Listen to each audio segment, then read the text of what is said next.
Why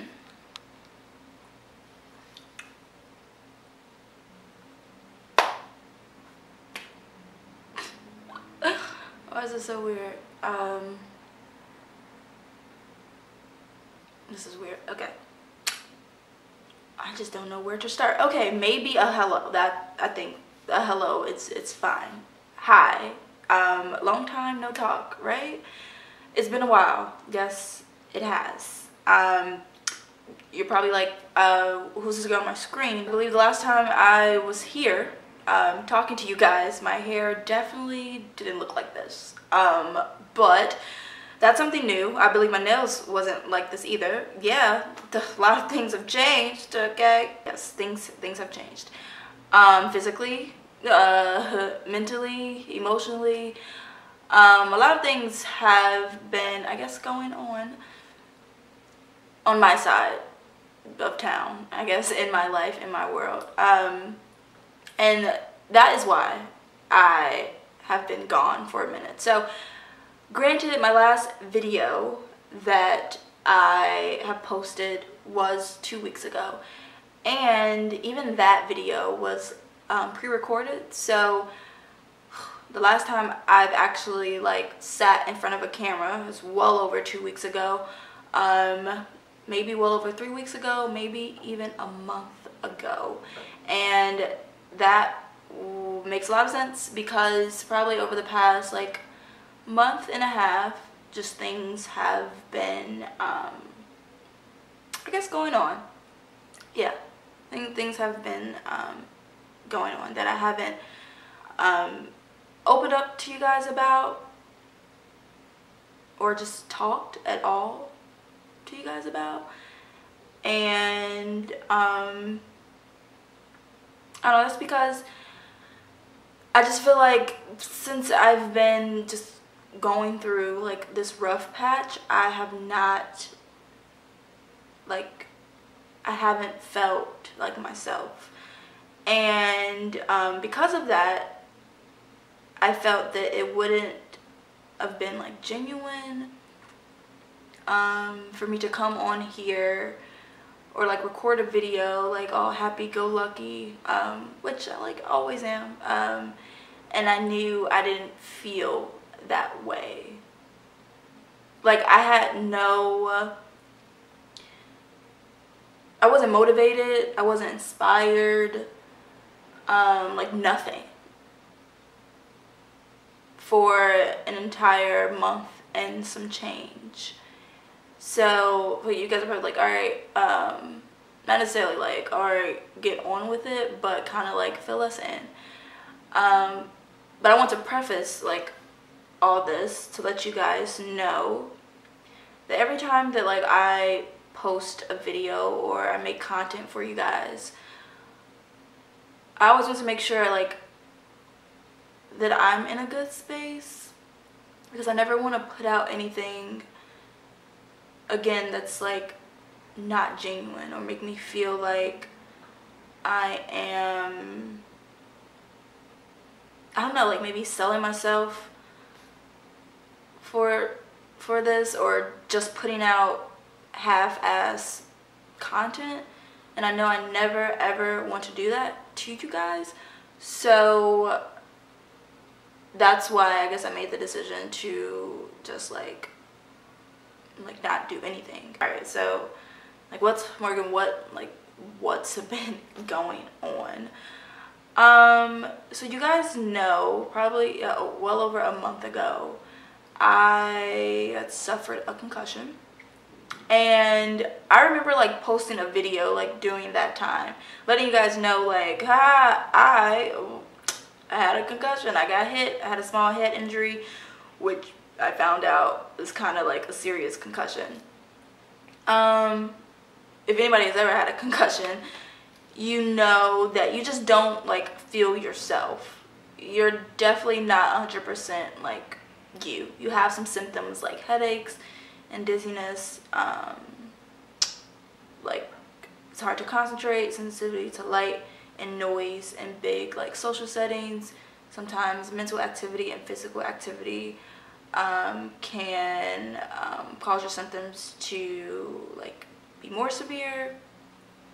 So for, I don't know, the first maybe like a week or two going through the recovery process, I was like fine. Like, yes, I was like out of school. I don't think I told you guys this. I was out of like classes for 2 weeks.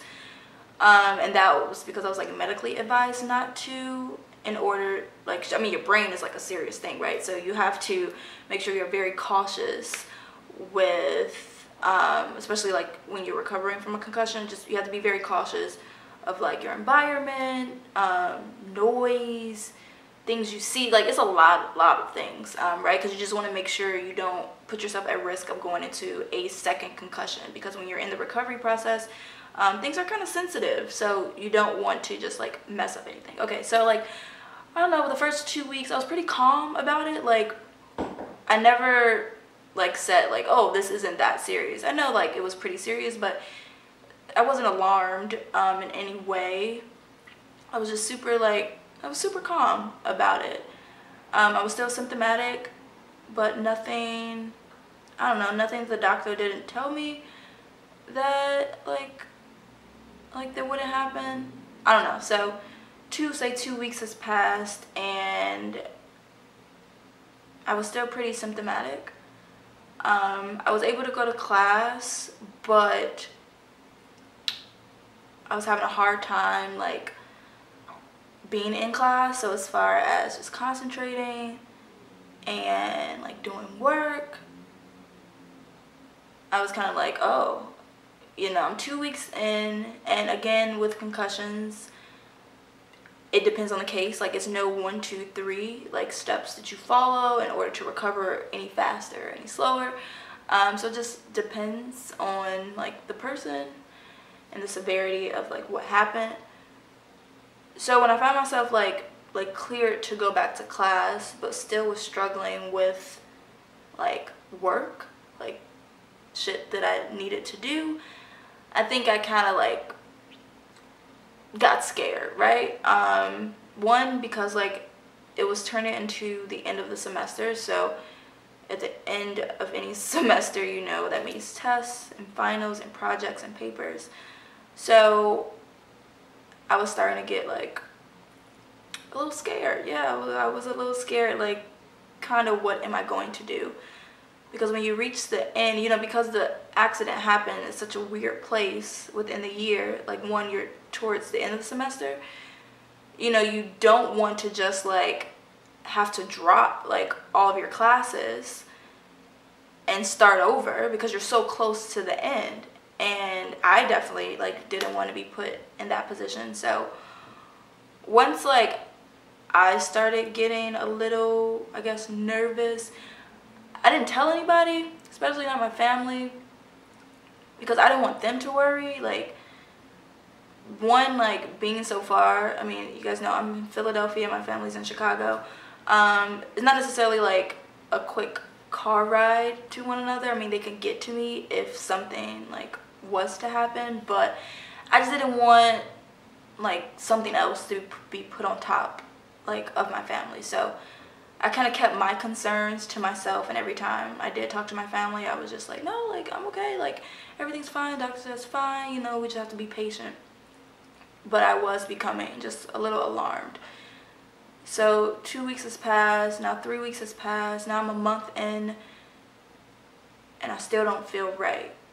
So it went from, okay, like there's a chance you can recover in like a week and a half, to okay, like we're 2 weeks in, but like it's okay, to now I'm a month in and I still don't feel normal. So you can just imagine, like, I don't know, like, I don't know if you can imagine, but I felt so, like, obviously I was scared now at that point. I was just so mentally and just physically drained because you feel so hopeless. Like, there was nothing that the doctors or like I could do to speed up this process or to recover like any faster. There was no medication that they could give me, and I was just like at a point of like, what am I going to do? So you can imagine, like, I don't know, recording a video or content or being active on social media was the least of my worries. Not to say like this isn't important, but my health was just like, oh my God, it was just like deteriorating almost. I felt so like up and down, right? Like one day I'll be like fine, like I'll have to maybe take an Advil or two or Tylenol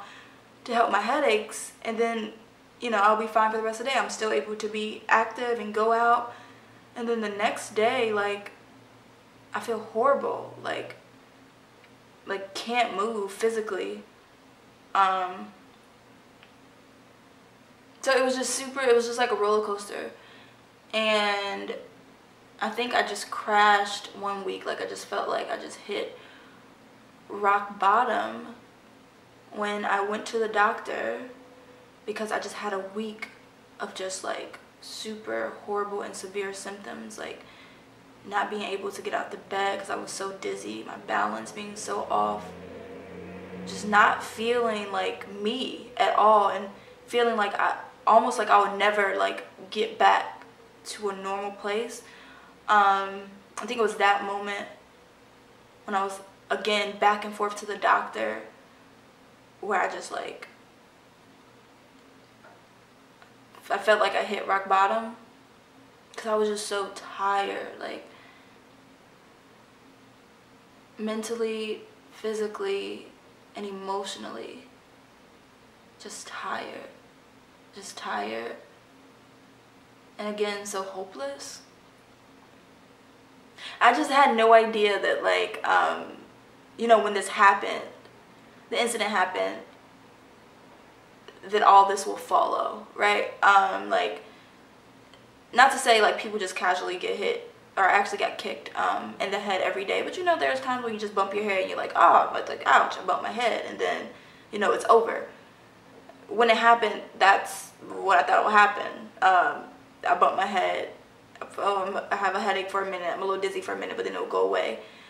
But then once like days have passed and turned into weeks, and then now a month, it's scary. It's really scary, especially, you know, being a second semester junior, preparing to go into my last year of college. It's like, what do I do? I'm super appreciative of the resources here at school. I was able to get like special accommodations for my exams that I had. So that included like some extra time, me being able to take the exam alone, like away from any type of distractions, like special lighting,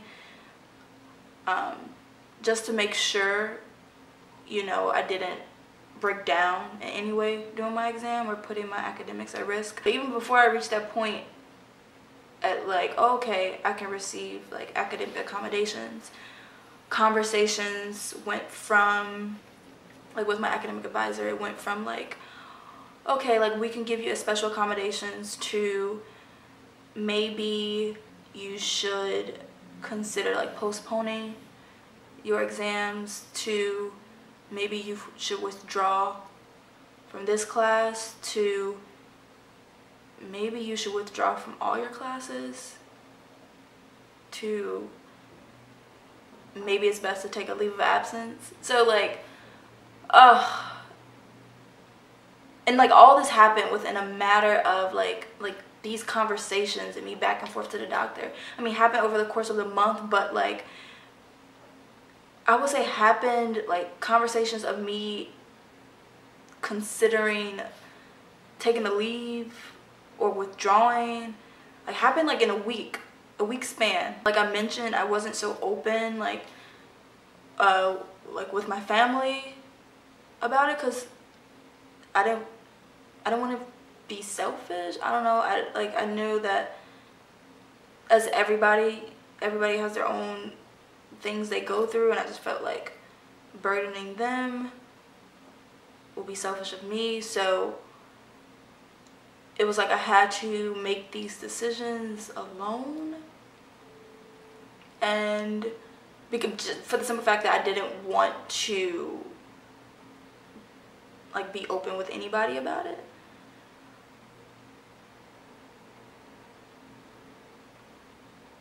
so it drained me, like thinking about putting my academics on hold, because obviously my health is more important. Yeah, it's just so, I don't know, it's just so crazy that like a month ago I thought this all would have been over. Like I thought it would have been over.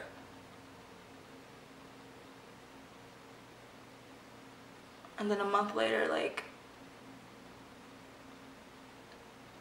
I had to go through all this. I just never imagined the physical and emotional like burden and mental burden like this would have put on me.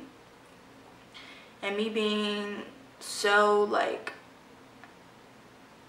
I guess, independent and thinking like I can handle this on my own also drained me. I just wasn't in a like good place to do much of anything. Days would pass where I'll just find myself in a bed. One, because my symptoms were so bad, but two, like all I wanted to do was sleep, because sleeping, I don't know, it felt like a safe haven. I just wouldn't have to deal with my symptoms. I wouldn't have to think about the decision I like was gonna have to make regarding my academics. I just wouldn't be concerned about anything if all I could do was sleep. So there was days when I just slept. Like where are you now, right? Now the semester is over. Luckily, I was able to get through with only having to postpone one of my classes. So that class will be incomplete until next semester, where I'm able to take the final exam. I will be leaving Philadelphia and going back home for a little bit, just to kind of like recharge, you know? I feel like that's what I need. I need a refuel. I need a rebalance. I think being home with family will help that. Currently, and I would say for this past week, I haven't had any major symptoms, which is good. Those symptoms include like my headaches and my dizziness, having a hard time concentrating.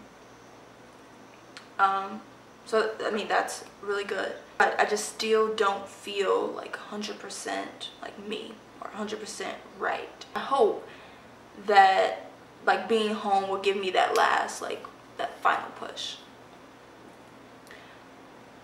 to kind of be like whole again, because like for over a month I haven't felt that whatsoever. And again, the part that just sucks was that you just don't know why. You don't know, you know, besides like, you know, the doctor says rest and stay hydrated and stay away from this, and you follow it, but then like the key to it is just being patient in your own recovery. And that can be hard, you know, when a month has passed and you're still like, okay, I've been patient, but like, you know, what's going on? Like, then you get scared and you're like, would I never like be 100% again? Like, would I never be normal again? So I've been doing a lot of like praying, putting my faith and trust in my prayer.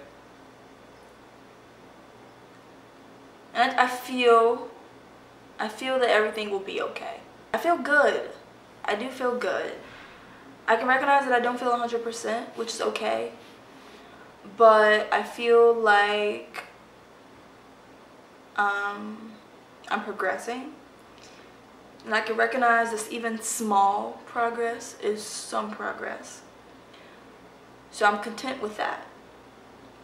And I'll continue to be patient with myself. I'm starting to see that spark again, and it feels really good. I think that's it. I think that covers it all. but I definitely felt that it was necessary for me, to, like without a doubt, for me to come on here to let you guys know, you know, what's been happening.